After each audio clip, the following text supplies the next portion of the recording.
The Nintendo Switch finally launches tomorrow, and we can finally find out for ourselves how good the system actually is. Although, of course, at launch it is pretty much going to be a Zelda machine, but of course, how much that changes over time, well, unfortunately, we will have to wait and see. However, according to Superdata Research, who today released a sales forecast report for the console, it's going to do rather well for itself, as they are expecting the console to sell 5 million units by the end of 2017. Now, before you say, oh, that's not that impressive, keep in mind one simple fact.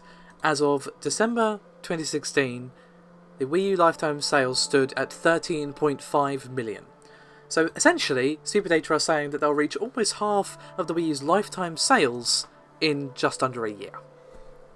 However, I do have a bit of a comment here from Superdata saying, quote, Nintendo is gearing up for a slow and steady release of its new console, launching much earlier in the year than its predecessors. We expect the Switch to initially appeal to the mostly to the loyal fan base before a broader, more mainstream audience adopts it.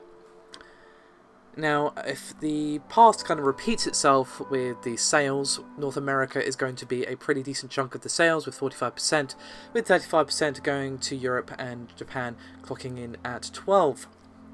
Now, obviously, the biggest challenge for Nintendo is definitely going to be convincing people that their system is actually needed, given that the price is a little high for what it is, and obviously the games at launch are not brilliant, to say the least, and Superdata kind of touched on this a little bit as well.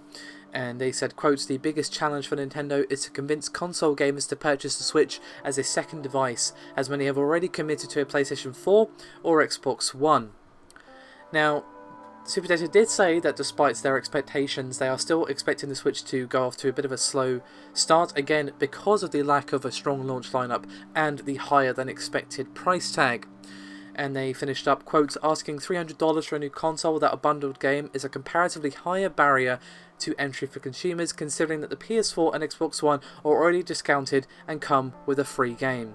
So essentially the TLDR of all of that is that it will be off to a slow burn, as of course, the loyal fans are all going to rush to purchase it, but then obviously, you've got to look past just the launch, you've got to look to, the next sort of 5 years probably, maybe even more, depending on what Nintendo decide to do regarding the life cycle.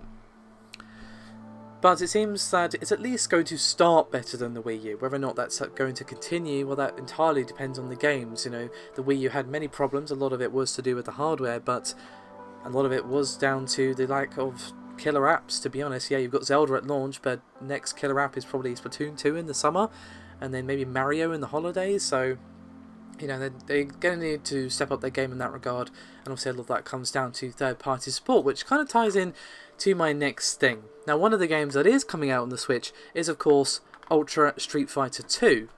Now, obviously, this is a game that came out roughly 20 years ago, and while there is some new features added into the mix, including updated visuals and new gameplay balancing, and some, obviously the first-person mode, which still, I don't understand the point of that. That just sounds weird, and obviously a couple of extra additions. The price tag is, well, ridiculous. I'm just going to throw that word out there, because the price is $40. Yes, $40 for a game that is 20 years old, with some fairly minor, I would argue, updates to the game. Now, what would I say is a fair price? I don't know, $20 maybe, and even that's kind of pushing it. Definitely not 40. That is just wow. Now, also, there's the fact that, well, Super Street Fighter 2 HD exists, and from what I can see, it cost about $15 when it came out, and there is some extra content on the Switch version, but not enough to, justify that huge price jump. So, to be honest, it's not just the pricing of the console itself that Nintendo are kind of having issues with, but I would argue that $40 for a 20-year-old game that has very little content added is a little silly. And obviously that's not counting all the other costs for the Switch, like the SD cards, Pro Controller, yada yada yada. So yeah, I mean, obviously this game wasn't exactly going to sell systems by itself, but that doesn't excuse it being ridiculously overpriced. But I'd love to hear some thoughts from you guys on this one. You've heard me rant against the Switch for almost 5 minutes. I want to hear your thoughts. Thank you very much for watching. As always, your support is highly appreciated, and I'll see you next time.